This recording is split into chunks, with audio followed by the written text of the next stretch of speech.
Allah, her şeyin suçlusu ben oluyorum. Gidin size görmek istemiyorum gidin. Herkes her şeyi yapıyor. Bizi annesiz bırakan bir babaya ihtiyacımız yok. Yaman annesine asla Uykusuz gecelerin sabahına ödüm kopuyor. Seni burada yine yalnız bırakacağım diye. Bırakmaz. Sen bırakabilir misin peki?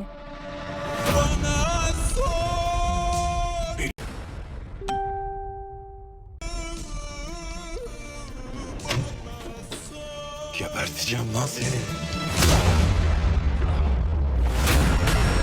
رويا رح تصدق أبوها بأنه بريء وتحاول تظهر هذا الشيء، لكن متين فكرة دخوله للسجن مرة ثانية تخليه ينتحر.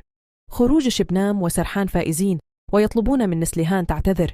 أكيد انتحار متين القفلة. لقد كان موقفا مدمرا للغاية بالنسبة لنسليهان أن يتم نقل الشخصين اللذين احتفظت بهما الأقرب إليها لسنوات إلى قسم الشرطة كمشتبه بهما في مقتل والدها. ولا تنسى الاشتراك وتفعيل الجرس ليصلك جميع ملخصات المسلسلات التركية والتوقعات.